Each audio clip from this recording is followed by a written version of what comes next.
Baik, pada kesempatan ini saya sebagai fasilitator dari topik mata kuliah promosi kesehatan dengan judul Ruang Lingkup dan Prinsip-prinsip Promosi Kesehatan. Adik-adik sekalian, seperti yang telah saya sampaikan pada SIPEN, saya berharap bahwa materi saya sudah di-download dan sudah dibaca-baca oleh adik-adik sekalian. Sebelum saya masuk dalam penjelasan materi, saya ingin memastikan dulu apakah yang ada di Zoom meeting ini sudah semua membuka alur pembelajaran dan mendownload file-file yang saya berikan.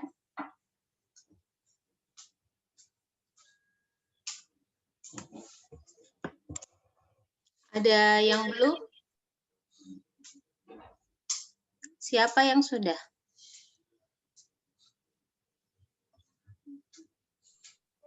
Sudah, Nurs. Sudah. Sudah, Nurs. Oke, setelah di-download, apakah sudah dibaca?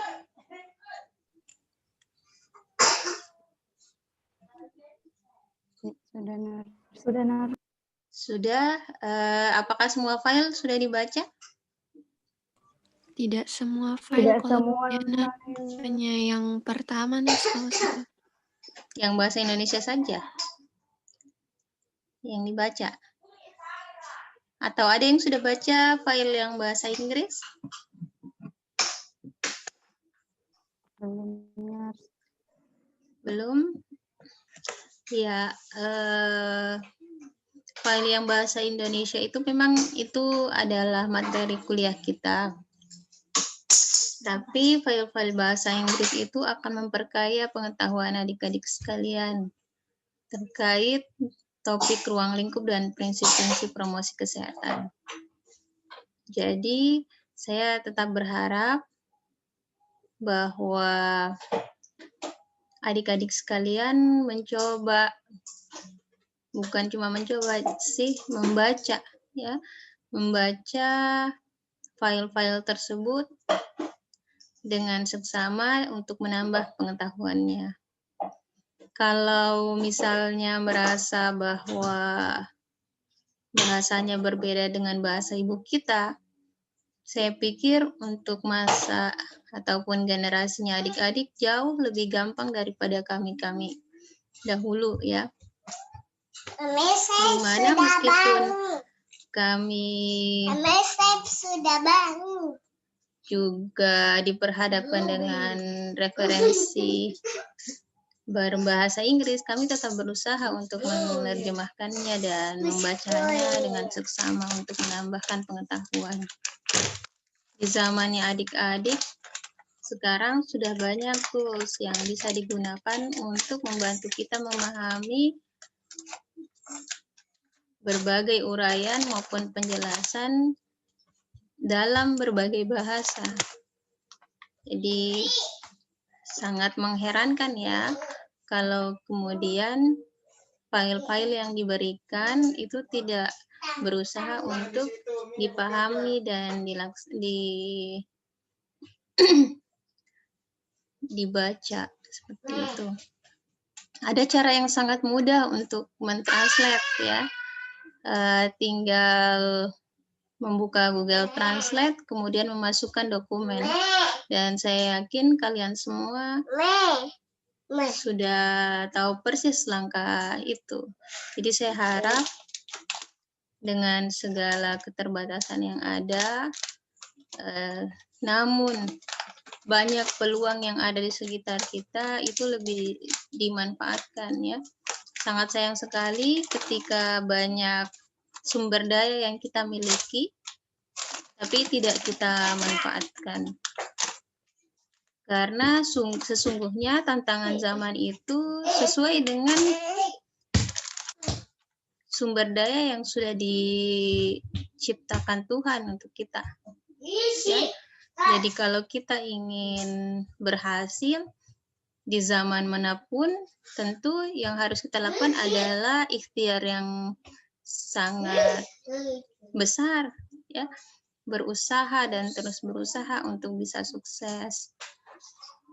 Jadi saya berharap untuk selanjutnya setiap materi yang setiap kali saya akan masuk, saya berharap adik-adik sekalian sudah mendownload dan membaca.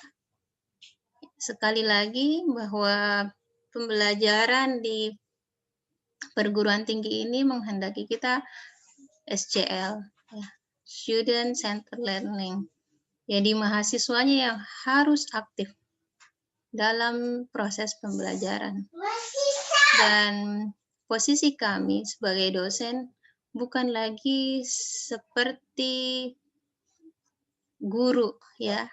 Kami fungsinya hanyalah sebagai fasilitator yang mengantarkan kalian untuk bisa memahami konteks pembelajaran, membagi pengetahuan, mengarahkan sekiranya pemahaman yang didapatkan oleh mahasiswa belum tepat. Tapi jika kalian ingin betul-betul bisa memahami keseluruhan keilmuannya, maka yang harus jauh lebih aktif itu adalah kalian sendiri. Bahkan sesungguhnya diharapkan bahwa mahasiswa itu memiliki sumber dan referensi serta mampu membaca banyak sumber bacaan dan memahaminya jauh lebih banyak daripada dosennya. Olehnya itu, saya berharap pada kesempatan yang berikutnya, saya menemukan bahwa kelas ini lebih bisa mempersiapkan diri sebelum masuk perkuliahan. Baik, kita lanjut terkait ruang lingkup dan prinsip-prinsip promosi kesehatan. Kita mulai dengan paradigma hidup sehat dari H.L. Bloom. Nah, kalau kita berbicara tentang ruang lingkup, maka kita akan berbicara tentang skop atau di wilayah mana bekerjanya promosi kesehatan ini. Dan melihat paradigma hidup sehat menurut H.L. Bloom ini, kita kemudian bisa berkesimpulan bahwa area promosi kesehatan itu meliputi juga area tentang genetik, area pelayanan kesehatan, area perilaku masyarakat, dan juga area lingkungan. Di mana keempat hal inilah yang mempengaruhi manusia sehingga bisa hidup sehat. Jadi ketika manusia bermasalah dengan lingkungannya, maka itu akan mempengaruhi kehidupannya. Demikian juga genetiknya, ya, pelayanan kesehatan juga tentu saja, dan terutama perilaku masyarakat. Olehnya itu, maka kita sebagai perawat ketika berbicara tentang promosi kesehatan, maka kita perlu memaknai keempat hal ini. Ya. Apa itu genetik? Hal-hal apa yang mempengaruhi genetik?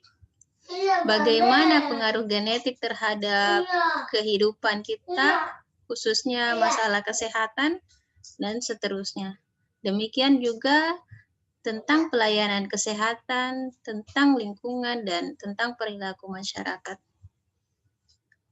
Bahwa pelayanan kesehatan ini, ya, di mana kita adalah salah satu sumber daya manusia yang menggerakkannya, kita harus tahu persis, ya, kalau kita lihat tanda panah di sini, bahwa pelayanan kesehatan itu juga berkaitan erat dengan genetik.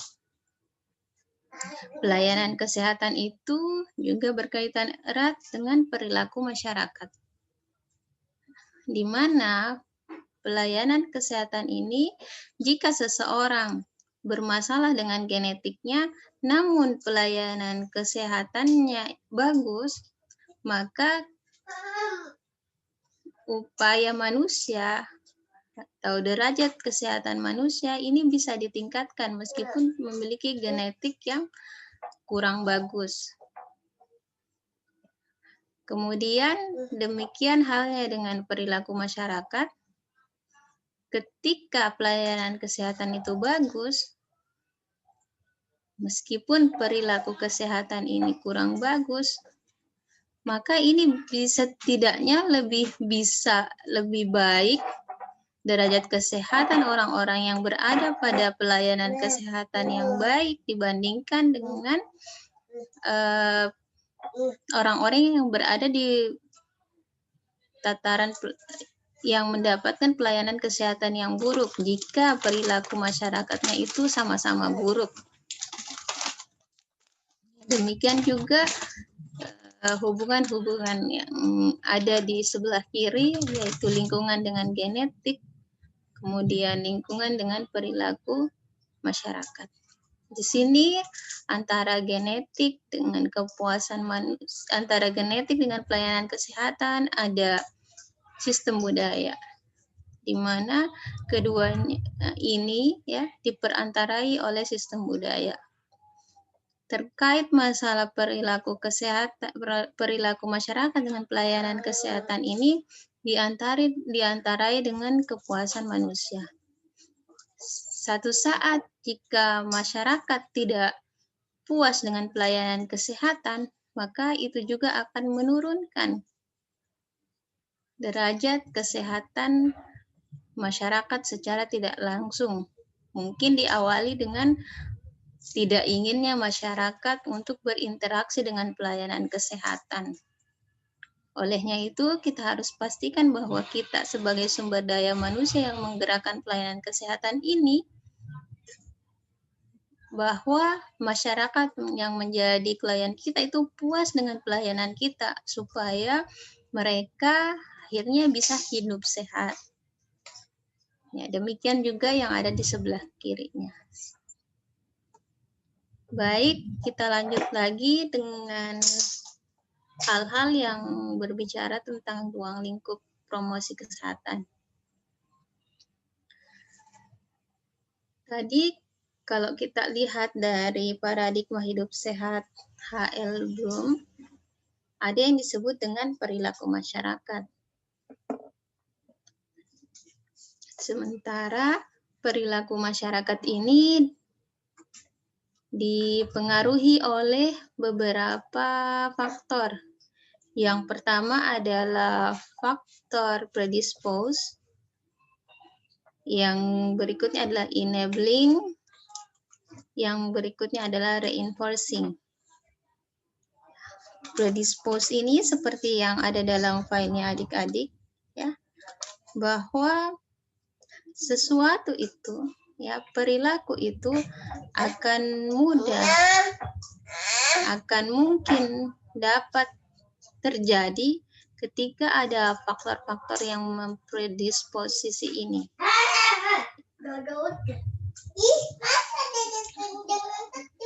Ini misalnya terkait pengetahuan, sikap, keyakinan, maupun kepercayaan.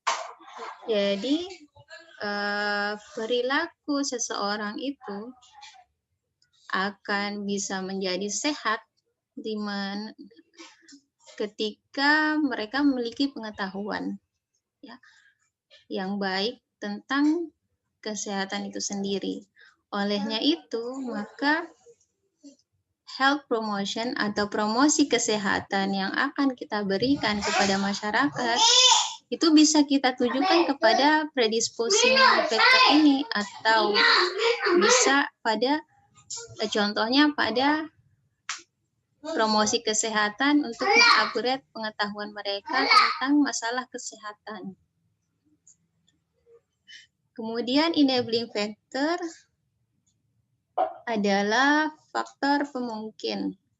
Ya, faktor pemungkin ini maksudnya bahwa seseorang itu akan mungkin berperilaku kesehatan jika dia ditunjang oleh faktor-faktor seperti ketersediaan sumber daya manusia, sarana, prasarana, ya, dan fasilitas-fasilitas yang bisa menunjang mereka untuk bisa mempertahankan atau bisa memulai promosi, bisa memulai perilaku kesehatan itu. Ya.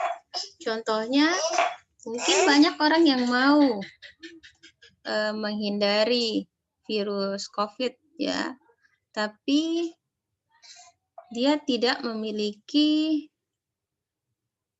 fasilitas seperti masker, ya, ataupun hand sanitizer, dan mau tidak mau dia harus bertemu secara fisik dengan orang lain karena tidak punya sarana untuk berkomunikasi secara daring. Itu contoh enabling factor. Maka peranan kita dalam promosi kesehatan akan seharusnya menyentuh hal-hal ini, ya.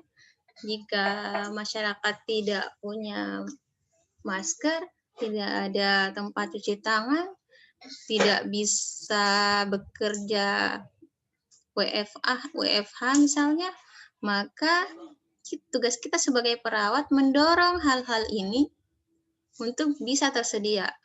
Walaupun tentu saja bukan perawat yang menyediakannya.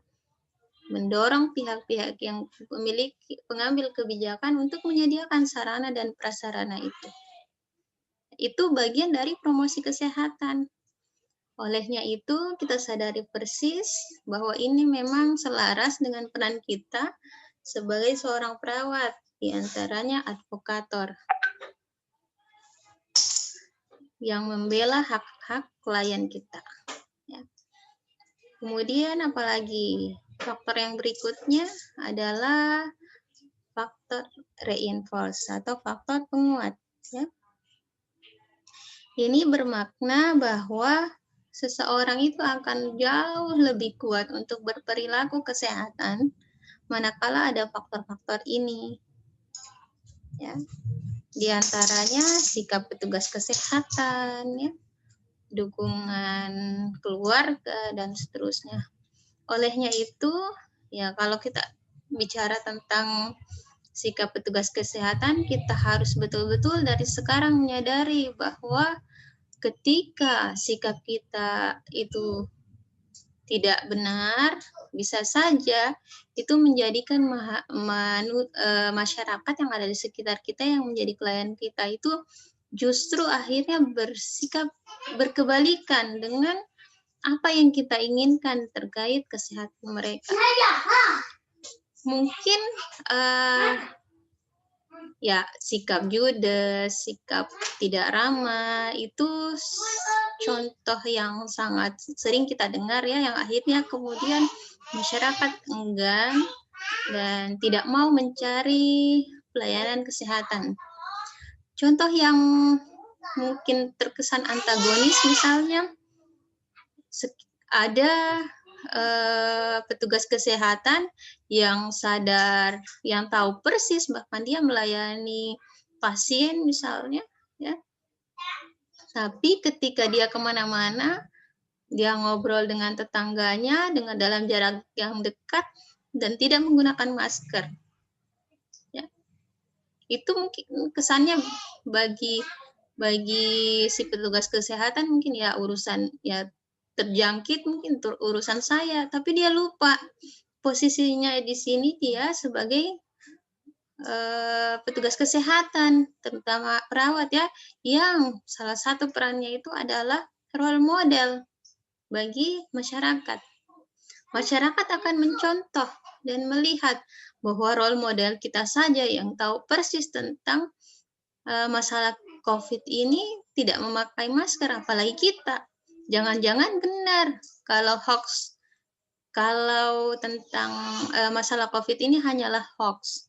Jangan-jangan mereka diuntungkan, ya, dengan isu ini.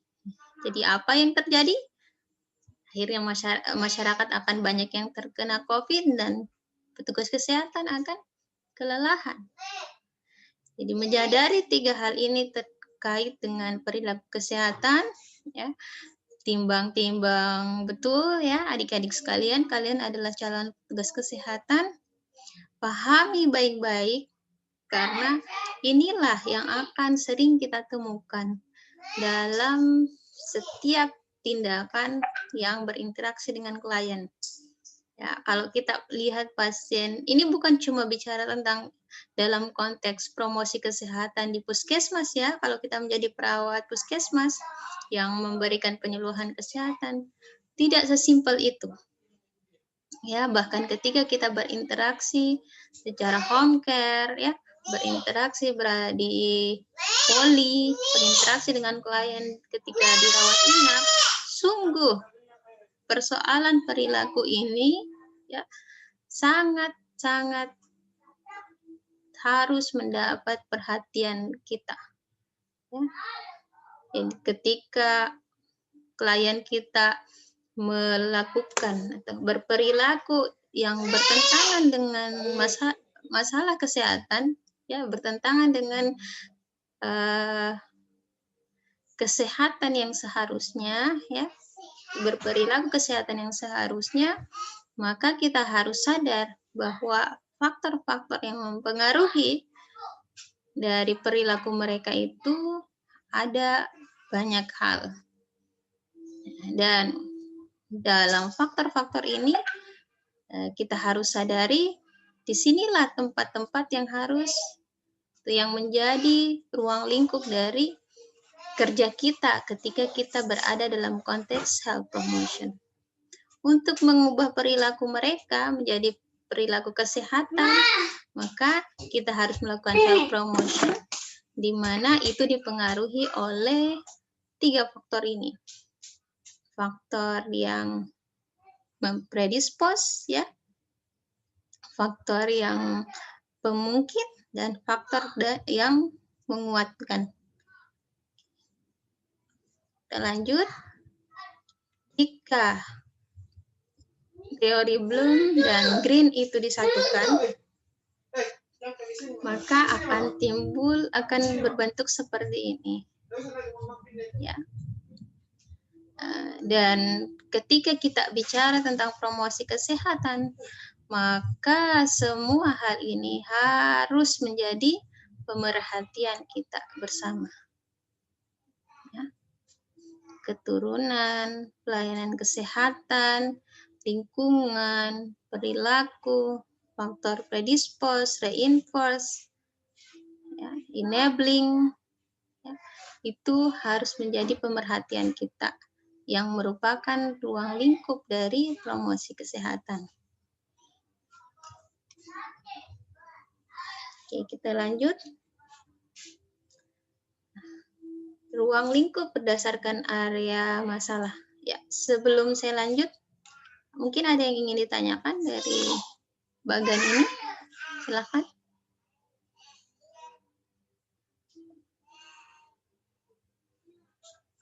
Halo. Saya Nurse. Mungkin. Silakan Andi Nur Rizky. Iya Nurse, terima kasih Nurse. Jadi yang mau saya tanyakan Nurse, apakah faktor-faktor yang ada ini harus keseluruhannya terlaksana, dan apabila ada salah satu yang tidak terlaksana, apakah apa yang bisa terjadi Nurse? Gitu. Terima kasih Nurse. Baik, terima kasih atas pertanyaannya. Insya Allah ini pertanyaan juga akan menambahkan lagi pemahaman kita terkait faktor-faktor yang mempengaruhi perilaku. Ya, jadi cara pandang kita seperti ini, bahwa ketika kita melihat manusia itu, ya, selain fisiknya, ya, yang fisik biologisnya yang nyata, yang bisa kita lihat, ya, kita akan menemukan juga aspek emosi, ya, kemudian aspek sosial dan juga aspek spiritual. Di mana keseluruhan aspek ini akan terekspresikan oleh perilakunya. Ya, akan terekspresikan oleh perilakunya. Dan perilakunya ini dipengaruhi oleh faktor-faktor yang 3 tadi. Maka ketika kita bicara tentang perilaku manusia, kita harus identifikasi kira-kira yang membuat dia berperilaku berlawanan dengan perilaku kesehatan yang seharusnya ini, apakah karena predisposing factor-nya berupa pengetahuan, sikap, kepercayaan, tradisi, nilai, dan seterusnya, atau karena faktor enabling-nya, atau karena reinforcing-nya. Apakah ketiga-tiganya, atau dua di antaranya, atau salah satunya saja. Jadi perlu kejelian kita memang untuk melihat persoalan perilaku kesehatan yang buruk itu dari aspek yang mana.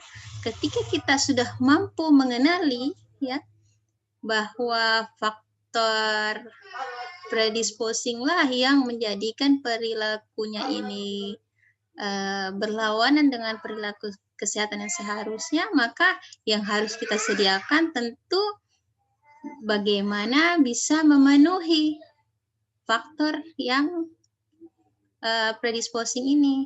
Jangan sampai kita tahu bahwa yang kita identifikasi adalah faktor predisposingnya, tapi yang kita perbaiki di reinforcing-nya tentu akan salah, ya, seperti itu. Jadi kenali saja aspek apa yang tidak dipenuhi oleh si individunya atau keluarganya atau masyarakatnya yang akhirnya membuat perilaku mereka itu bertentangan dengan perilaku kesehatan yang seharusnya. Seperti itu. Ya, mungkin bayangannya seperti ini. Ada seseorang yang kemana-mana tidak pakai masker padahal lagi pandemi. Kalau dilihat dari tindak tanduknya atau penampilan fisiknya, dia punya mobil misalnya, dia kaya dan seterusnya, ya. Tapi kita lihat juga bahwa ternyata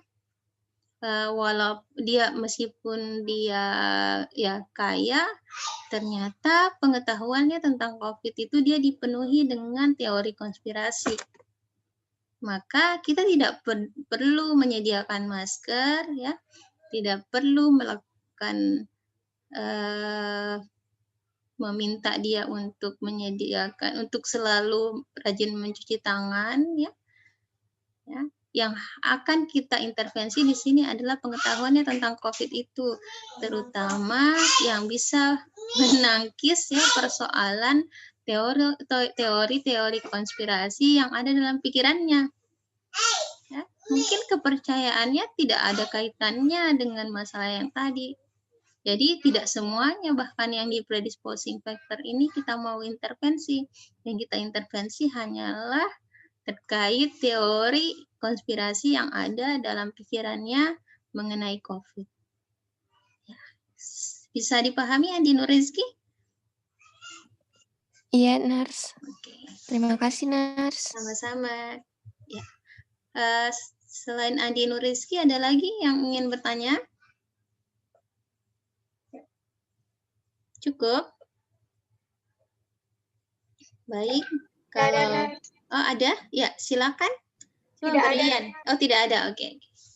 Kita lanjut. Di materi hari ini sebenarnya singkat sekali, ya. Apalagi kalau adik-adik sudah baca. Ruang lingkup berdasarkan area masalah.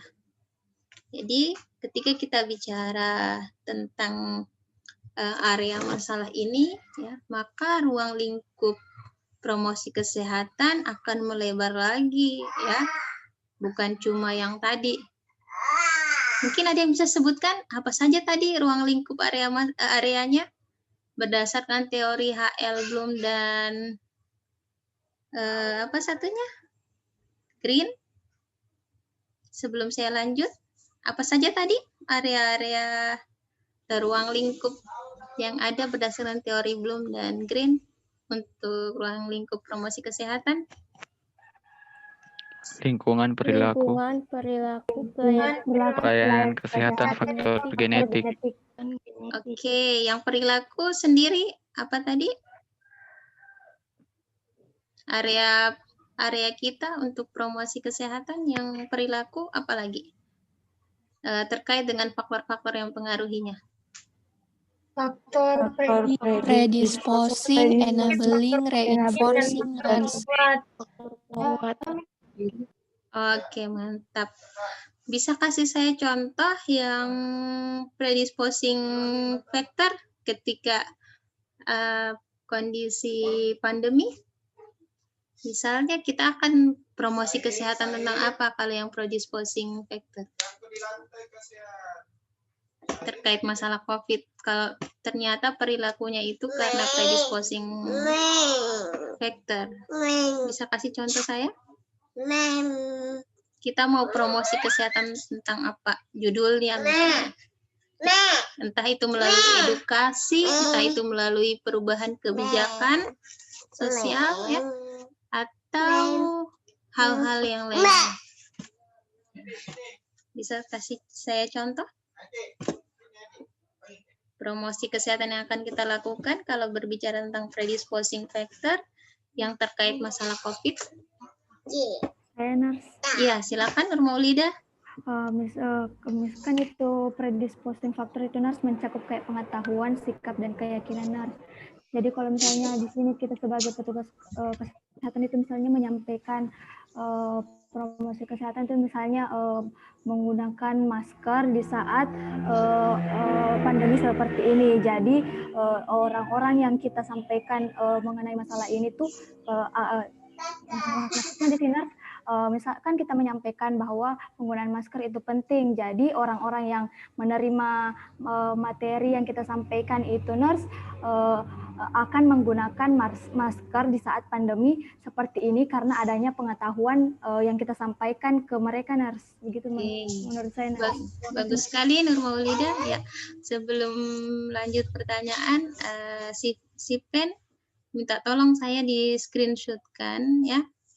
Screenshotkan siapa-siapa yang hadir pada saat kuliah ini dan minta tolong juga dicatat siapa saja yang berinteraksi, menjawab pertanyaan dan mengajukan pertanyaan. Ya, terima kasih ya si Pen sebelumnya. Oke, sudah terkait predisposing factor. Yang enabling factor, ada yang bisa kasih contoh topik promosi atau tema promosi kesehatan yang akan kita berikan? Saya nurse. Siapa? Ya, silakan.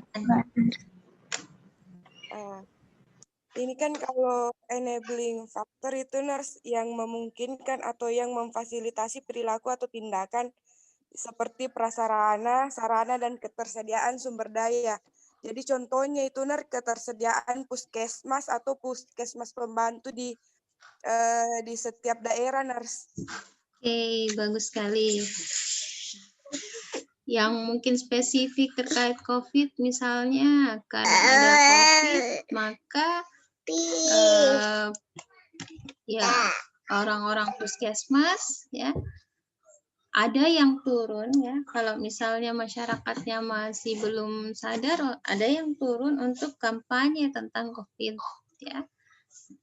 Itu juga termasuk di antaranya ya, karena dia masuk di dalamnya adalah ketersediaan SDM. Jadi pada saat terjadi COVID ya, selain kampanye juga tracing yang paling penting, melacak melacak kasus dari COVID itu sendiri. Maka mungkin adik-adik bisa temukan, ya khususnya yang di daerah zona merah, ada petugas-petugas kesehatan yang turun untuk melacak siapa saja yang kemungkinan mendapatkan COVID.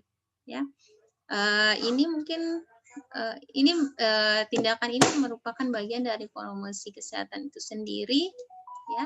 Dan kalau kita berada di tempatnya, ya petugas kesehatan yang harus men-tracing COVID, ya, adik-adik sudah mulai bisa bayangkan, ya posisi kita nanti pada saat menjadi petugas kesehatan, ya terutama di puskesmas, mau tidak mau akan seperti itu, ya melakukan tracing dan seterusnya. Maka dengan menyadari itu, ya dengan belajar tentang promosi kesehatan ini, saya sih berharap kepada kalian semua sudah mulai mengidentifikasi kompetensi apa yang saya harus miliki ketika berada pada masalah-masalah kesehatan yang adik-adik lihat saat ini. Ya, saya berharap dengan kesadaran itu adik-adik akan semakin memacu diri, meningkatkan pengetahuannya, meningkatkan skill-nya untuk bisa menjadi perawat yang kompeten di masa yang akan datang. Ya, tanpa kesadaran itu, saya yakin, ya belajarnya pun nanti akan ogah-ogahan, ya. Kalau tidak ada kesadaran untuk memenuhi kompetensinya. Jadi ini cuma pesan saja untuk kalian bisa betul-betul sadar, ya, bahwa tantangan kalian di masa yang akan datang itu akan dengan semakin terbukanya banyak kesempatan dan peluang, akan semakin besar juga tantangannya. Ya, jadi siapkan diri jauh hari untuk bisa memastikan bahwa diri kita ini siap untuk menempuh semua tantangan yang ada di masa yang akan datang. Oke, itu untuk enabling factor. Ada yang mau kasih contoh untuk faktor Berlian, Nars. Silakan, Berlian. Ya, Nars. Jadi sesuai dengan pengertiannya kan, faktor penguat atau reinforcing factor ini yang mendorong atau memperkuat terjadinya perilaku, sikap petugas kesehatan, sikap tokoh masyarakat, dan sebagainya. Nah, sekarang ini yang kita ketahui, Nars, kalau di Indonesia itu lagi marak-maraknya tentang konspirasi bahwa COVID-19 ini tidak terjadi, tidak ada. Nah, kita sebagai petugas kesehatan itu, Nars, dengan memberi promkes kita itu dengan cara kita memberikan contoh yang baik kepada masyarakat. Contohnya ketika kita keluar itu kita harus memakai masker, karena jika kita tidak memakai masker dan keluar, maka orang-orang di sekitar kita akan berpikir bahwa COVID-19 ini benar tidak terjadi. Kenapa tidak terjadi? Karena petugas kesehatan saja tidak memakai masker. Jadi tugas kita sebagai petugas kesehatan yaitu mencontohkan kepada masyarakat di sekitar kita agar masyarakat di sekitar kita mengikuti apa yang kita lakukan.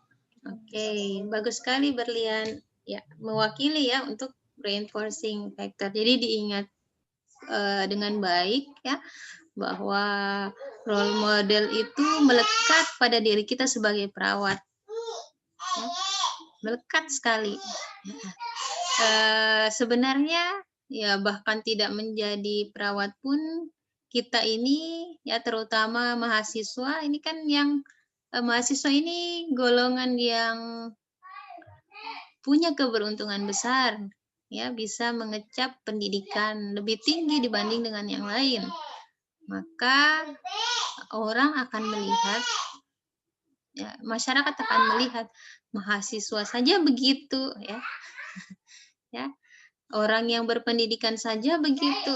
Maka kita harus sadari apapun posisi kita nantinya, entah mungkin setelah belajar banyak dan akhirnya mendapatkan peluangnya bukan menjadi perawat, tapi perawat dalam artian memberikan pelayanan kesehatan dasar, tapi yang lain misalnya sebagai entrepreneur kah, atau birokrat lah, atau malah menjadi politisi, kita harus ingat bahwa kita ini adalah role model bagi masyarakat kita. Kenapa? Karena kita adalah bagian dari orang-orang yang mengecap pendidikan lebih tinggi dibanding yang lain.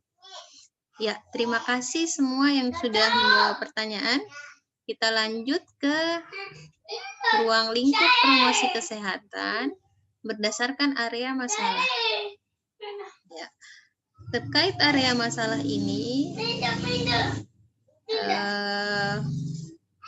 yang dimaksud dengan masalah yang menjadi ruang lingkup dari promosi kesehatan adalah persoalan-persoalan kesehatan yang terjadi di lingkungan, ya. Baik itu kesehatan ibu, ya, kesehatan anak, kesehatan lansia, kesehatan orang dewasa juga, ya. Itu menjadi area masalah. Jadi meskipun tidak ada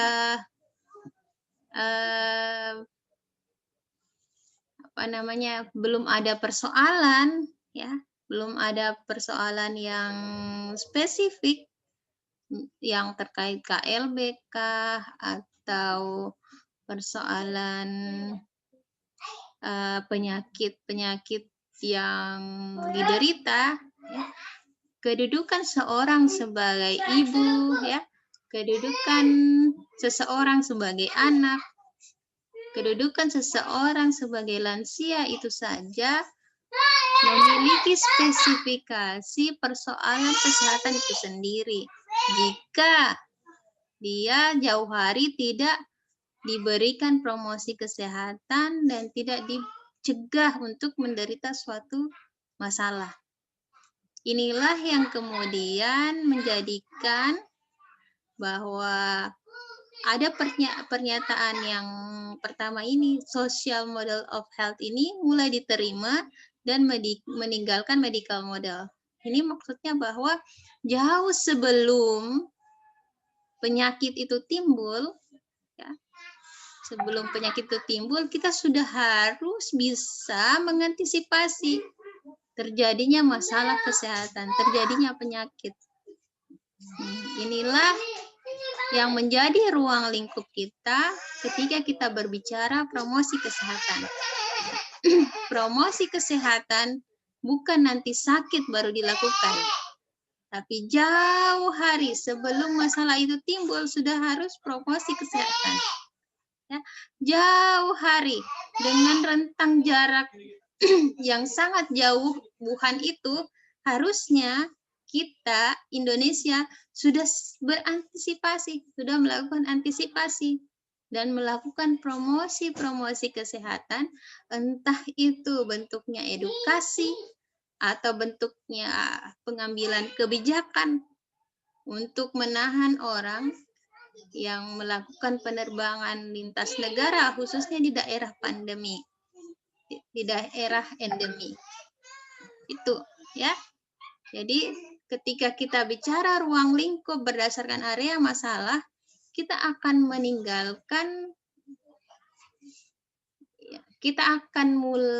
meninggalkan paradigma yang berfokus pada nanti sakit dulu baru kita bicara promosi kesehatan.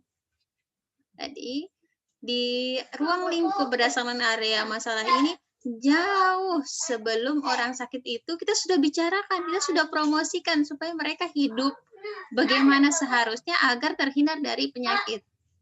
Tentu bukan berarti bahwa ketika mereka sudah sakit kita tidak masuk lagi sebagai area promosi kesehatan, bukan. Maksudnya kita bicara jauh sebelum terjadinya masalah kesehatan ini. Ketika sudah terjadi masalah kesehatan, tetap kita akan melakukan promosi kesehatan. Ini bisa dipahami, ya. Jadi areanya semakin meluas. Ketika kita bicara masalah, area masalah, ya. Ruang lingkup promosi kesehatan itu akan meluas ketika kita berbicara tentang area masalah, di mana ruang lingkupnya itu mulai dari sebelum terjadinya masalah kesehatan. Olehnya itu, mungkin adik-adik mendapati adanya promosi kesehatan terkait bagaimana antenatal, ya, pentingnya antenatal care, di mana para ibu yang jauh sebelum hamil, ya, termasuk pasangan usia subur, dia sangat-sangat dianjurkan jika ingin memiliki anak, dia sangat-sangat dianjurkan untuk mempersiapkan diri jauh hari dari segi fisik, mental, sosial, dan spiritualnya untuk bisa menjadi ibu yang baik. Jauh sebelum dia menjadi jauh sebelum dia hamil, ya, dia sudah harus mempersiapkan diri, baik itu fisik, psikis, sosial, maupun spiritualnya. Jadi tugas kita ketika kita berbicara tentang kesehatan ibu, ya, maka peran kita diantaranya adalah mendeteksi siapa saja pasangan usia subur nih, ya, terutama yang baru menikah, yang berencana ingin punya anak. Promosi kesehatan kita mulai dari situ, ya, berikan edukasi, berikan konseling, persiapan untuk menjadi seorang ibu. Jauh sebelum dia kemudian akhirnya dapati plasenta previa kah, ya, bermasalah pada kandungannya, ya, atau BBLR, ya, berat badan bayinya itu lahir rendah. Jauh sebelum ada masalah itu, kita sudah harus mendampingi si calon ibu ini, ya, untuk bisa mempersiapkan kehamilannya dengan sangat baik. Bisa dipahami, ya? Kemudian di sini juga kok kecelakaan, kok bencana menjadi area masalah juga? Iya. Kenapa? Kecelakaan sudah jelas, ya. Itu bisa mengakibatkan apa? Ya. Disabilitas, ya, kecacatan, atau tidak kematian. Kalau kita bicara tentang disabilitas atau apa istilahnya, morbiditas, ya, maka itu tentu masuk dalam area kita. Demikian juga bencana, kita akan berbicara tentang morbiditas dan mortalitas. Itu menjadi area kita sebagai petugas kesehatan. Olehnya itu, maka area promosi kesehatan kita, kalau kita berbicara tentang kecelakaan dan bencana, jauh sebelum terjadi terjadi kecelakaan itu, kita harus pastikan bahwa untuk aspek kesehatan sekolah, misalnya anak-anak yang pergi sekolah itu, kita harus pastikan bahwa lalu lintasnya itu tidak terlalu padat.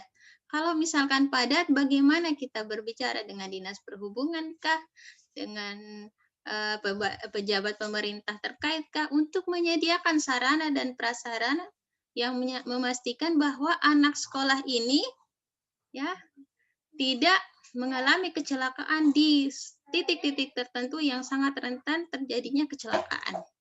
Itu menjadi tugas kita juga, ya. Jadi kita bukan cuma berbicara tentang bagaimana merawat anak, tapi bahkan untuk memastikan masyarakat itu memakai helm yang benar, ya, mengendara dengan benar, itu menjadi salah satu tugas kita, khususnya yang bekerja di area puskesmas. Bisa dipahami, ya? Kalau bencana, kita berbicara jauh sebelum terjadinya bencana, mulai dari mitigasi sampai kemudian pasca bencana. Jadi meskipun sudah tidak terjadi lagi bencana, tapi sudah selesai bencananya, recovery, ya, proses pemulihan masyarakat, baik itu aspek fisiknya, emosionalnya, ya, trauma-traumanya setelah terjadi bencana, kemudian terkait masalah fasilitas yang hancur akibat bencana dan seterusnya, ya, termasuk juga aspek sosialnya, itu menjadi domain kita dalam aspek promosi kesehatan. Jadi bukan hanya bicara tentang penyakit ya, kita berbicara tentang area kesehatan secara umum. Ya, bentar ya.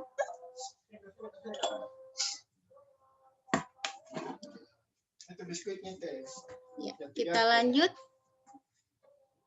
ke area ruang lingkup promosi kesehatan berdasarkan tingkat pencegahan. Ya, di situ disebutkan untuk tingkat teori tentang tingkat pencegahan ini adalah berasal dari Livell dan Clark 1967. Pencegahan primer ini sebenarnya ada kaitan satu dengan yang lainnya ya, berdasarkan entah itu mulai dari teori Bloom dan Green tadi, kemudian area masalah tadi, kita akan bisa melihat keterkaitannya atau kesinambungannya satu dengan yang lainnya dalam ruang lingkup yang akan kita jelaskan atau yang sudah kita jelaskan tadi. Ya.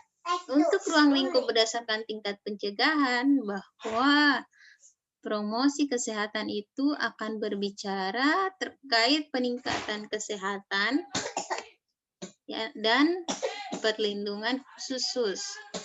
Ya, kalau kita bicara tentang health promotion, tadi sudah disinggung bahwa jauh hari sebelum ibu itu calon ibu itu menjadi ibu, kita sudah dampingi. Nah, kalau yang perlindungan khusus seperti apa? Contohnya adalah imunisasi, ya, diberikan kekebalan tubuh untuk bisa mencegah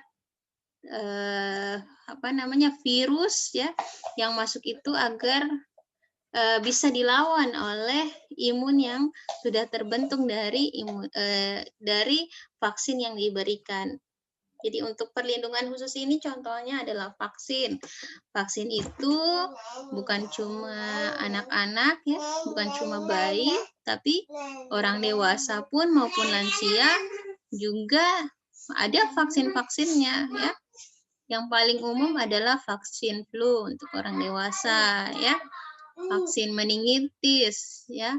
Itu biasanya yang kita umumnya baru akan divaksin meningitis nanti mau haji ya, untuk yang muslim seterusnya.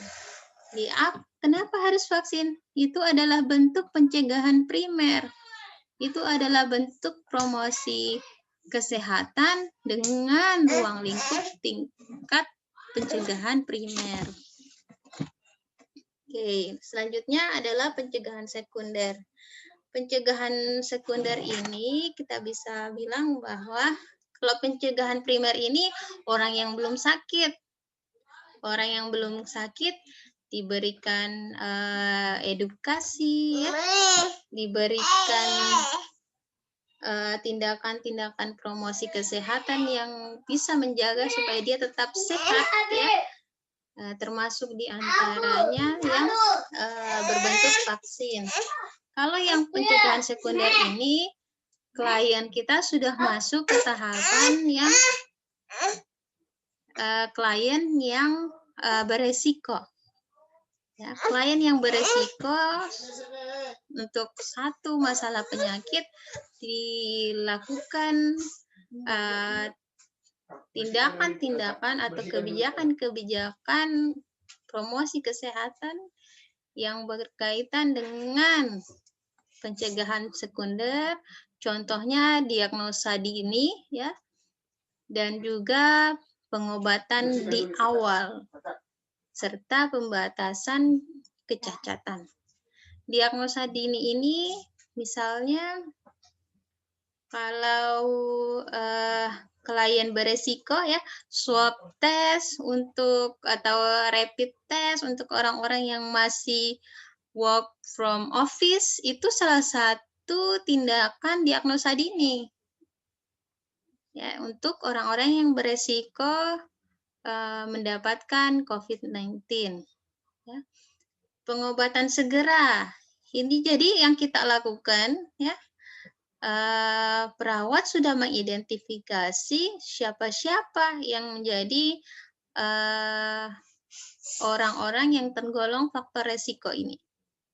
Jadi ketika perawat ya sudah mengklaster siapa saja orang-orang yang dalam resiko tinggi ini, maka dia harus pastikan bahwa orang-orang ini akan menjadi target untuk diagnosa dini dan juga mendapatkan pengobatan segera serta memastikan bahwa tindakan yang dilakukan untuk pembatasan kecacatan ini sudah jauh hari dipikirkan. Ya, sudah jauh hari dipersiapkan.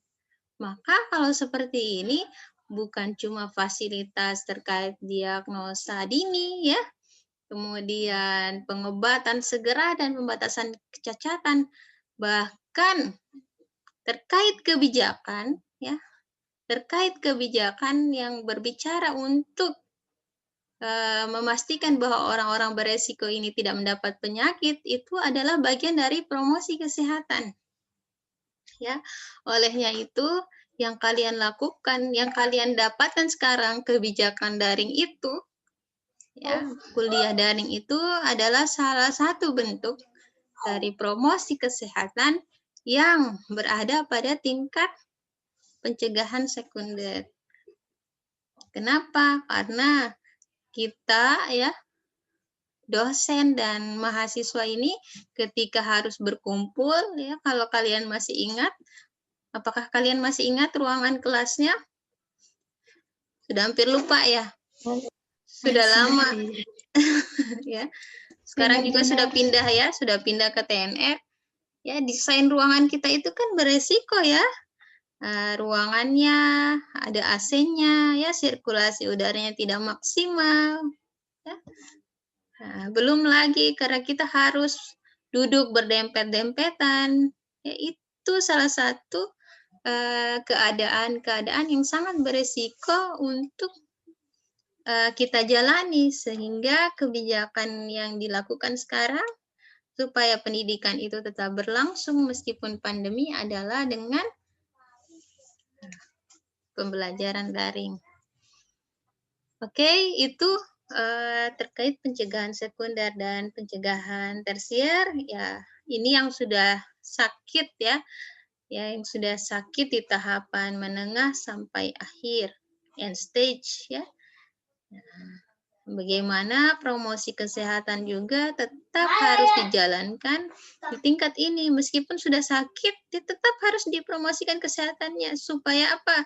Supaya bisa rehabilitasi atau pemulihan lebih cepat dan mencegah prognosis yang lebih buruk. Tetap promosi kesehatan itu dijalankan, baik itu bentuknya dengan edukasi maupun kebijakan-kebijakan serta pelayanan-pelayanan yang diberikan kepada klien kita. Baik, masuk ke ruang lingkup yang ketiga. Ini juga ada kaitannya sih dengan yang tadi, tapi kita bicarakan saja supaya semua terorientasi dengan apa itu masalah kesehatan, apa itu tingkat pencegahan, apa itu pelayanan kesehatan dasar. Ya, ini akan sering diulang istilah-istilahnya, terutama ketika adik-adik sekalian masuk ke keperawatan komunitas. Jadi saya ulang-ulangi saja. Mungkin kalau di keperawatan yang lain, ya, gadar, bencana, apalagi medikal bedah, anak, maternitas, jiwa, tidak terlalu diulang-ulangi hal yang seperti ini, ya, karena memang fokusnya walaupun tetap fokus ke promotif, tapi kalian akan menemukan banyak pembahasan terkait pemenuhan kebutuhan untuk gangguan penyakit pada area-area keperawatan tersebut. Maka ini saya coba tajamkan saja pemahamannya di promosi kesehatan ini, karena ini yang akan kita ulangi di komunitas. Selain itu, pembahasan yang terkait ini jarang diungkap di yang selain komunitas. Oke, baik. Untuk pelayanan kesehatan dasar, ini teorinya ini berdasarkan teorinya Sigeris, ya, dan ditunjang dengan Deklarasi Alma-Ata 1978. Yang Sigeris ini, ya, yang ada dalam image, promotif, preventif, curatif, dan rehabilitation atau rehabilitatif. Oke. Promotif, ya, berarti kita berbicara tentang mempromosikan kesehatan jauh sebelum terjadinya penyakit. Preventif, jelas kita mencegah terjadinya penyakit. Kuratif, kita memberikan perawatan atau pengobatan yang sudah sakit. Dan rehabilitatif, bagaimana pemulihan yang sakit. Ini ada kaitannya dengan yang tadi, ya, tingkat pencegahan. Tapi kalian jangan bingung, ini berbicara istilah yang mirip, tapi yang tadi itu promosi kesehatan di level-level pencegahan primer, sekunder, tersier. Memang kalau kita bicara kliennya sama. Ya, untuk yang dari primer sampai tersiernya tingkat pencegahan sama saja, kliennya promotif, preventif, kuratif, rehabilitasinya. Cuma yang membedakan adalah kalau yang tadi itu bicara tentang tingkat pencegahan, yang ini bicara tentang pelayanan kesehatan. Yang ini bicara tentang pelayanan, walaupun memang akhirnya juga berpotongan, ya. Diagramnya jadi berpotongan. Tapi kalau kita bicara tentang pelayanan kesehatan, maka kita akan mengidentifikasi sebagai contoh yang untuk Deklarasi Alma-Ata ini, ya, saya mau sekalian ngetes lah. Kalau acute primary care ini, dia ada di rentang mana? Promotif, preventif, kuratif, atau rehabilitatif? Ayo, acute primary care itu di mana? Promotif, preventif, kuratif, atau rehabilitatif? Promotif, nurse.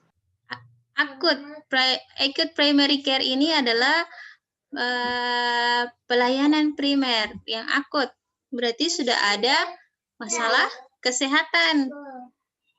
Itu sudah di kategori mana? Promotif, preventif, kuratif, ya, kuratif, ya. Kalau sudah berbicara tentang perawatan atau pengobatan, itu berarti kuratif. Kalau health education ada di rentang mana? Promotif. Ya, umumnya promotif. Walaupun kalau kita bicara promosi kesehatan di level pencegahan, itu bahkan yang sakit pun tetap dikasih health education, ya. Ini jadi sudah bisa dapat ini. Pokoknya kalau tadi kita berbicara tentang promosi kesehatan, dia punya area-area yang akan menyentuh bahkan yang sakit. Tapi ketika kita bicara tentang ruang lingkup berdasarkan pelayanan kesehatan dasar, health education ini bisa saja menyentuh,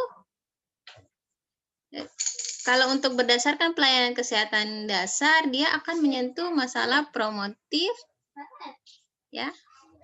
Dia akan menyentuh masalah promotif, terlihatnya seperti itu. Tapi kalau kita sadari kembali, ya, apalagi kalau kita pakai paradigma yang level promosi kesehatan berdasarkan tingkat pencegahan, maka health education itu harusnya berada di semua area, ya, baik itu di promotif, preventif, kuratif maupun rehabilitatif. Ini yang saya sebut tadi akan apa namanya? Ya, kalau kita jadi inilah alasannya kenapa kalian diperkenalkan berdasarkan masalah, ya, ruang lingkup berdasarkan tingkat pencegahan dan ruang lingkup pelayanan kesehatan. Pada umumnya, health education ini kita akan temukan di area promotif dan ini banyak. Ya, jarang sekali. Kalau dibandingkan dengan promotif dan preventif, kita akan menemukan bahwa dibanding dengan area promotif dengan preventif akan lebih banyak health education diberikan di tindakan promotif. Dibandingkan dengan preventif, jika preventif dibandingkan dengan kuratif akan lebih banyak preventif, jika kuratif dengan rehabilitatif maka akan lebih banyak kuratif. Kenapa demikian? Karena kita berbicara tentang jumlah klien dari setiap stage ini. Di area promotif itu banyak sekali orang-orang yang menjadi target kita untuk diberikan edukasi kesehatan. Jadi bentuknya dari promotif sampai rehabilitatif ini untuk health education itu dia seperti diagram terbalik. Ya, yang promotif ini banyak orang yang akan kita berikan. Kenapa? Baik orang yang sakit ataupun tidak sakit itu masuk dalam tindakan kita ketika melakukan edukasi di area promotif. Kalau preventif, ya, ini kita sudah akan mengerucut ke tindakan pencegahan. Biasanya kalau tindakan pencegahan, dia lebih klasternya lebih kecil lagi, ya. Siapa yang beresiko? Kuratif akan lebih sedikit lagi, karena dari sekian banyak orang yang beresiko, ya lebih sedikit lagi orang yang mengalami sakit. Ya. Dan di antara orang yang mengalami sakit akan lebih sedikit lagi yang menjalani proses rehabilitatif. Seperti itu. Jadi health education ini, ya, kalau kita lihat sepintas di pelayanan kesehatan dasar yang akan kita temukan health education ini lebih banyak di promotif, tapi sesungguhnya harusnya health education ini kalau kita pakai ruang lingkup promosi kesehatan di mana di dalamnya itu ada unsur health education berdasarkan tingkat pencegahan, maka health education ini harusnya juga masuk dalam semua fase ini, baik promotif, preventif, kuratif maupun rehabilitatif. Demikian halnya yang ditulis di sini health promotion ini. Kalau disease surveillance dan monitoring ini, dia masuk di mana? Promotif, preventif, kuratif, atau rehabilitatif? Preventif, nurse. Preventif. Oke, kalau community development? Preventif, nurse. Preventif atau promotif? Community development. Jadi community development ini sebenarnya semua sih, ya. Semua, karena kalau kita pakai paradigma keperawatan komunitas, ya, masyarakat yang sakit itu ada juga yang maunya dirawat di rumah, ya. Masyarakat yang sakit yang dirawat di rumah itu juga bagian dari klien keperawatan komunitas, gitu, ya. Nah, jadi kalian pahami saja semua teori ini, semua pendekatan ini, ya, untuk bisa memperkaya bahwa dalam setiap sudut pandang masing-masing itu punya perbedaan sudut pandang, walaupun tidak semua bisa dibilang betul, tidak semua bisa dibilang salah. Ya, jadi kayakan pengetahuan kalian dengan berbagai teori, berbagai sudut pandang terkait ruang lingkup promosi kesehatan, Dan kemudian ketika orang berbicara tentang sudut pandang pelayanan kesehatan, kalian akan langsung paham. Oh, kalau pelayanan kesehatan dasar, maka ruang lingkup promosi kesehatan itu berbicara dari promotif sampai rehabilitatif. Kalau orang berbicara tentang promosi kesehatan dari sudut pandang 3 level pencegahan, maka kita akan berbicara promosi kesehatan dari pencegahan primer ke tersier, seperti itu. Kalau orang berbicara tentang promosi kesehatan dari sudut pandang masalah kesehatan, maka kita akan berbicara bukan nanti orang sakit, tapi jauh hari sebelum orang sakit itu menjadi area dari promosi kesehatan. Walaupun sebenarnya mereka akan saling berkaitan 3 area ini. 3 sudut pandang ini maksud saya. Ya. Kalian paham, kalian diberikan teori ini untuk bisa kemudian memaknai, memahami ketika orang ini berbicara dari sudut pandang ini, orang ini berbicara dari sudut pandang ini. Oke, kita lanjut. Ruang lingkup berdasarkan aktivitas.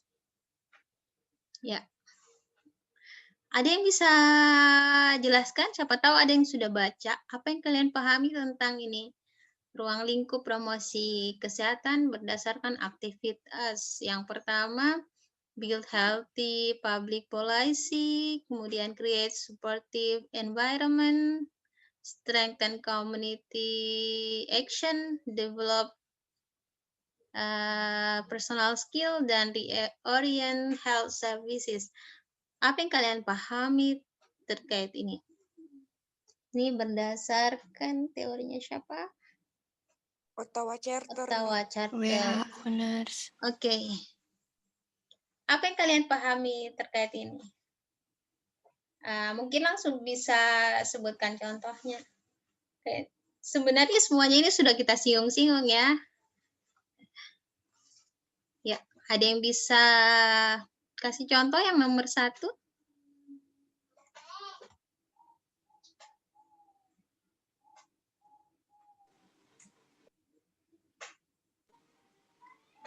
Boleh saya nurse coba? Silakan, Andi Nuriski. Ya nurse, jadi kalau menurut saya nurse untuk yang poin 1 ini build healthy public policy itu mungkin seperti sekarang nurse, seperti ada kebijakan social distancing, menggunakan masker saat beraktivitas di luar rumah, sering mencuci tangan,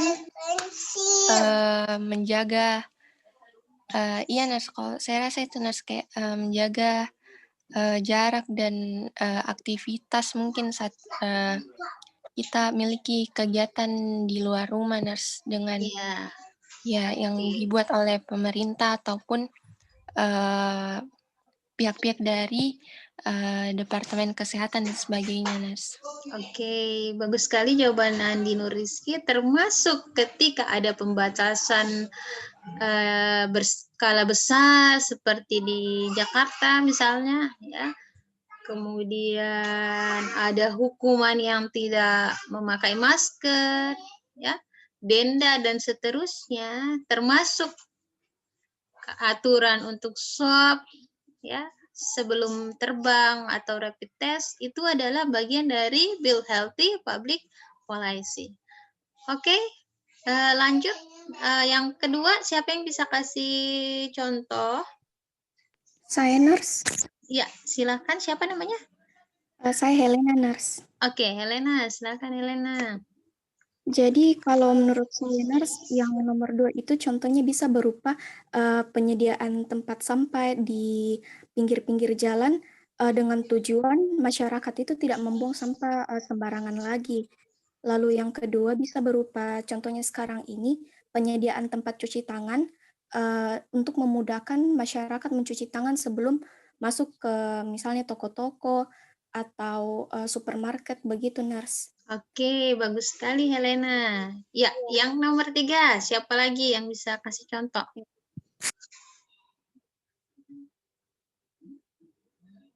Ada?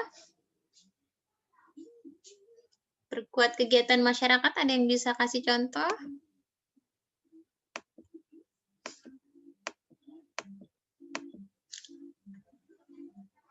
Adik-adik pernah enggak lihat salah satu kompleks yang membuat pembatasan sendiri untuk masuk ke kompleksnya ketika pandemi ini? Yang Iya. Iya, Nars. Jadi Ya, Nars. jadi ketika ada yang seperti itu, kita motivasi masyarakatnya, kita support masyarakatnya. Jadi kita malah jangan baik itu pemerintah kota maupun petugas kesehatan terkait, jangan justru melemahkan kegiatan masyarakat ini. Misalnya, kenapa sih ya, atau ditekan-tekan RT RW-nya, kenapa harus dibatasi, itu yang gojek-gojek datang ya, kayak gitu ya. Oke, jadi kita perkuat bahwa memang kegiatan itu baik ya, bahkan bisa dipromosikan lewat televisi ya, sebagai satu bentuk kegiatan masyarakat atau community action yang memperkuat kondisi lingkungan yang sehat. Oke, kalau develop personal skill, ada yang bisa beri contoh?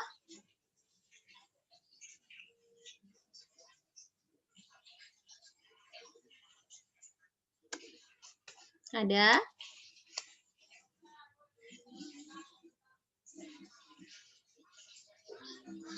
Ini kalian mungkin pernah ini tidak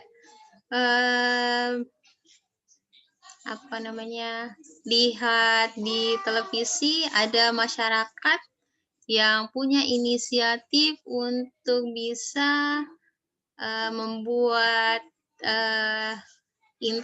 akses internet itu jauh lebih mudah dan lebih murah pada masa pandemi ini.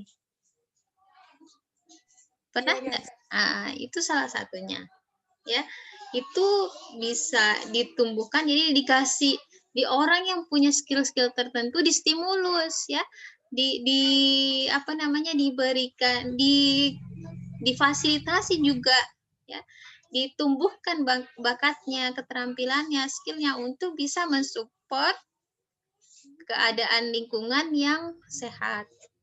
Itu maksud dari develop personal skill. Termasuk diantaranya adalah membuat atau membentuk kader-kader kesehatan yang sadar, misalnya kalau terkait pandemi, yang sadar tentang COVID-19.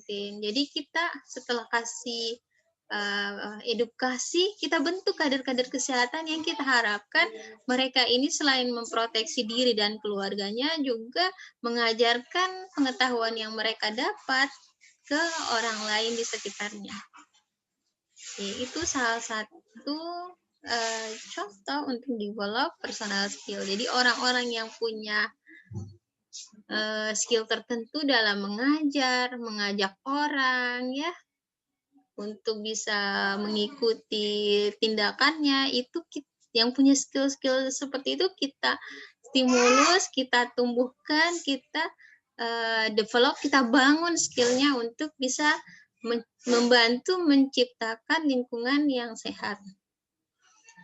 Oke, yang terakhir, yang reorient health services, ini kira-kira seperti apa contohnya?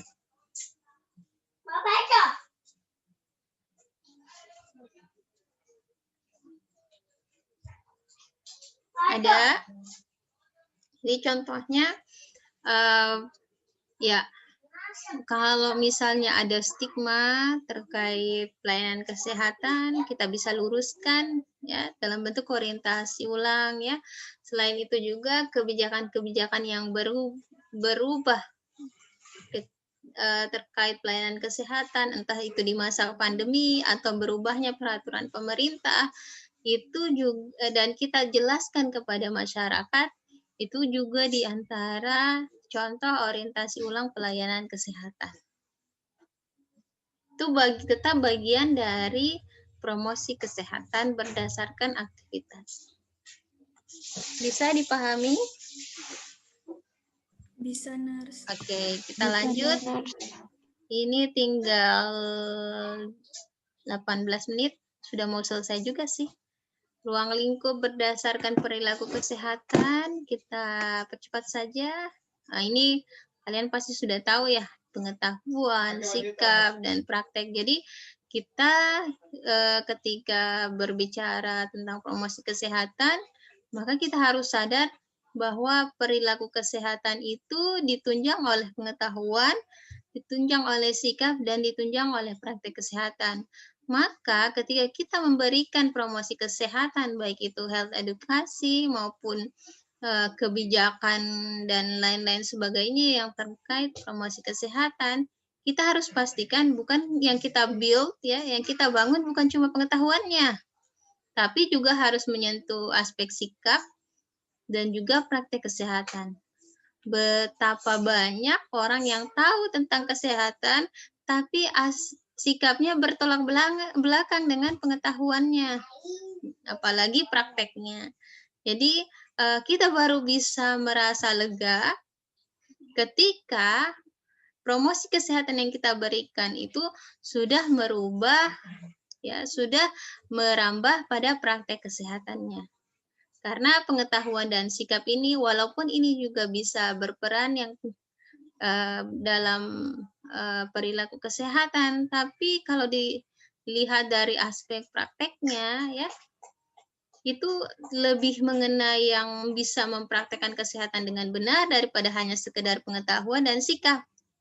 Namun, kita juga tidak boleh lupa bahwa kadang praktek kesehatan yang tidak ditunjang dengan pengetahuan yang baik dan sikap yang benar, ya, itu juga jadinya praktek kesehatannya bisa jadi tidak bisa konsisten, tidak bisa berlangsung lama. Kenapa?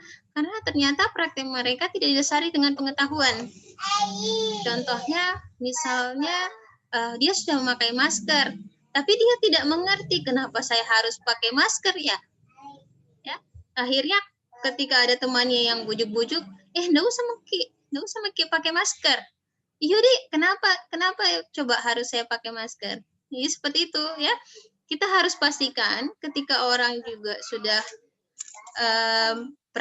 sudah melakukan praktik kesehatan dengan benar, itu kita harus pastikan bahwa praktek kesehatan yang dia lakukan itu betul-betul ditunjang oleh pengetahuan dan juga sikapnya.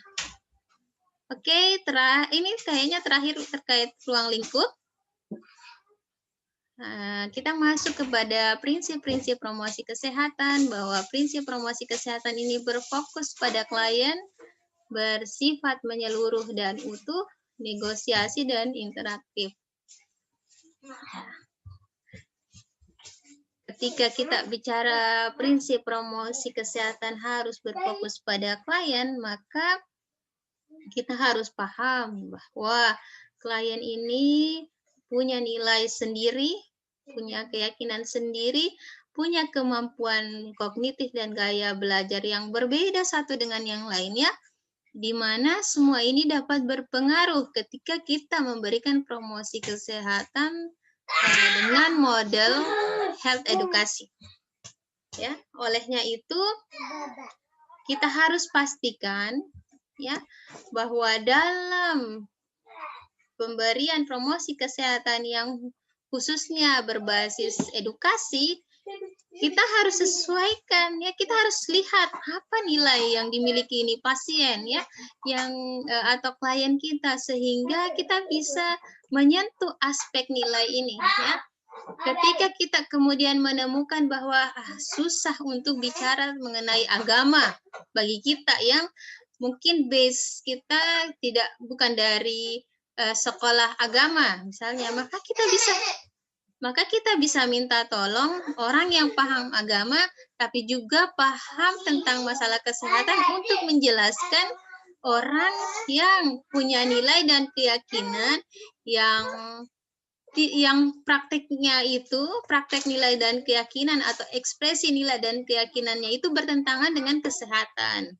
Contoh kecil misalnya masalah imunisasi ya, yang masih kontroversi untuk beberapa yang belum dipahami terkait kontroversinya masalah halal haramnya. Itu kita bisa merujuk kepada orang-orang yang paham tentang masalah fikih kalau yang muslim ya.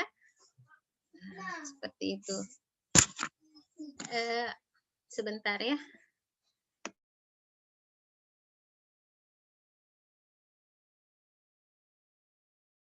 Oke. Terus kita harus pahami bahwa ada gaya belajar orang yang berbeda dengan satu dengan yang lainnya. Maka kita harus identifikasi gaya belajarnya klien saya ini seperti apa sehingga kita bisa menyesuaikan. Ada orang yang sangat kuat auditorinya, maka jangan sampai ketika kita memberikan edukasi suara kita sangat kecil ya.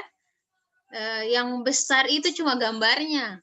Ya, seperti itu. Jadi pastikan bahwa kita paham persis gaya belajar dari klien kita. Olehnya itu jauh hari sebelum kita melakukan edukasi, kita harus melakukan pengkajian kebutuhan belajar, di mana pengkajian kebutuhan belajar itu salah satunya juga seharusnya sih mengkaji gaya belajar dari klien yang akan kita berikan edukasi. Oke, kita lanjut. Prinsip Promkes yang berikutnya adalah bersifat menyeluruh dan utuh. Ya. Ini salah captionnya di bawah ini. Ya, bersifat menyeluruh dan utuh ini maksudnya bahwa harus mempertimbangkan secara keutuhan dari klien itu sendiri, bahwa klien ini ya, ini captionnya salah, sebentar saya edit. Tapi kalian punya ya filenya, jadi yang dimaksud dengan bersifat menyeluruh dan utuh ini adalah dalam memberikan promosi kesehatan harus dipertimbangkan klien secara keseluruhan, tidak hanya berfokus pada muatan spesifik. Bahwa manusia itu, tadi sudah saya singgung, dia bukan cuma makhluk biologis yang ada mata, telinga, hidung, apalagi indranya semua ya, yang bisa melihat, mendengar, merasa, dan seterusnya. Tapi dia juga adalah makhluk psikologi ya, yang punya emosi. Selain itu, dia juga adalah makhluk sosial. Dia senangnya bersama-sama. Ya. Selain itu juga dia adalah makhluk spiritual yang sangat sensitif terhadap hubungan, ya, pemaknaan, nilai, dan seterusnya. Ya, kalau kita berbicara manusia memiliki pribadi yang menyeluruh ini, merupakan makhluk yang menyeluruh ini, maka promosi kesehatan yang kita berikan seharusnya juga mempertimbangkan aspek-aspek tadi. Ya, ketika kliennya masih emosional, ya, masih stres atau bahkan depresi, mungkin kurang tepat saat itu kita memberikan edukasi. Atau dia sedang berduka, dia merasa kehilangan, ya, atau dia lagi merasa hilang kepercayaan kepada siapapun termasuk pada Tuhannya, ya. Itu kita harus sensitif, ya. Jangan kita yang penting asal terdelivery, tersampaikan saja materi yang kita berikan, jangan, ya. Termasuk juga diantaranya pasien-pasien atau klien-klien kita. Sebentar ya.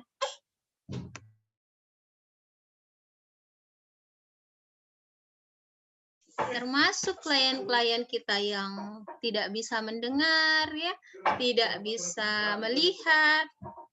Itu kita harus pastikan, ya, termasuk yang tidak bisa berbicara secara verbal, kita harus pastikan metode pendidikan yang tepat, ya, metode promosi kesehatan yang tepat untuk para difabel ini apa, ya. Olehnya itu jauh hari kalian sebagai calon perawat profesional harus mempertimbangkan ini. bagaimana cara mengajar orang-orang yang mengalami difabel, yang sedang mengalami trauma, yang sedang mengalami berduka, itu harus kalian pahami persis bagaimana caranya. Karena promosi kesehatan itu salah satu prinsipnya adalah bersifat menyeluruh dan utuh. Yang berikutnya adalah prinsip negosiasi. Ini maksudnya bahwa betul kita tahu persis, mungkin kita sudah sepakati hal-hal yang harus kita lakukan supaya bisa berada dalam kondisi sehat itu adalah ini.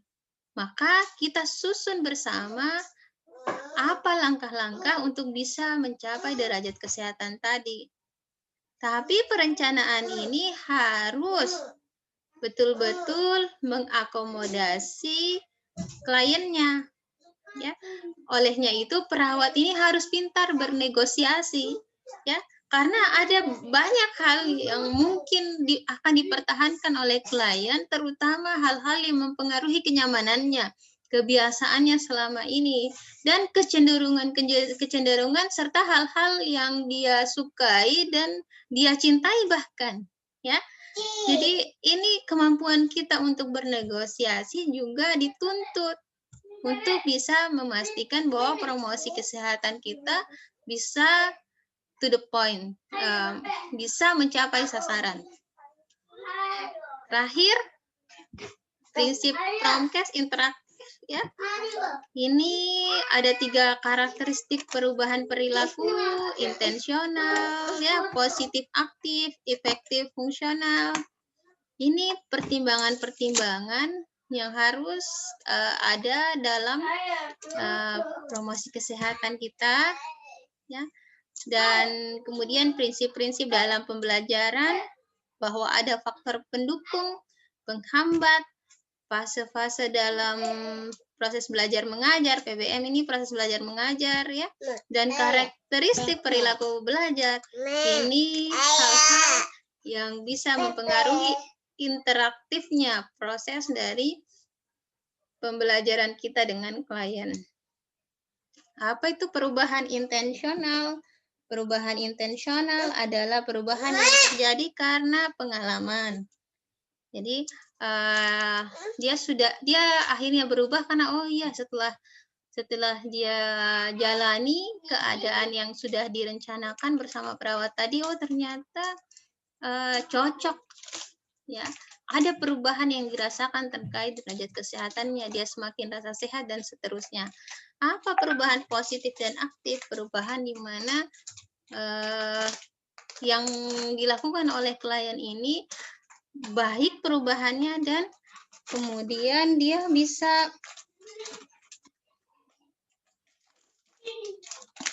itu bergantung dari dia terjadi karena ada yang dilakukan oleh individu. Jadi bukan pasif. Perubahannya bukan dia tidak melakukan apa-apa kemudian akhirnya bisa berubah. Tidak. Perubahan positif aktif ini bahwa perubahannya baik dan juga karena ada yang dilakukan oleh si kliennya, entah itu dia belajar, ya,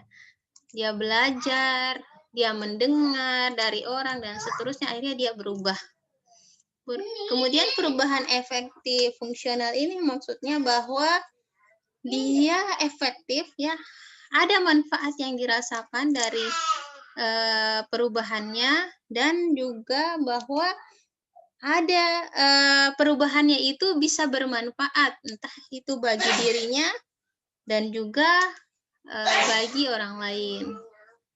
Ya, sampai di sini ada yang ingin ditanya? Kurang 3 menit lagi.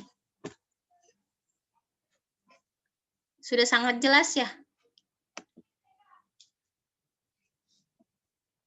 Oke, kalau sudah sangat jelas, kita akhiri saja. Mudah-mudahan 3 menit ini cukup untuk kalian beristirahat. Ya, mohon maaf atas segala kekurangan. Mudah-mudahan bisa dipahami. Saya disampaikan oleh nurse Aya ada tugas mandiri kayaknya untuk topik ini, ya. Silahkan dilihat di sekolahnya dan dikerjakan. Untuk si pen, nanti saya forward contoh absen. Mohon saya dibantu bagaimana untuk mendokumentasikan proses perkuliahan kita. Terima kasih. Saya akhiri. Assalamualaikum warahmatullahi wabarakatuh. Selamat pagi. Waalaikumsalam, Nars. Waalaikumsalam warahmatullahi wabarakatuh. Terima kasih, Nars. Sama, saya end meeting ya. Nars.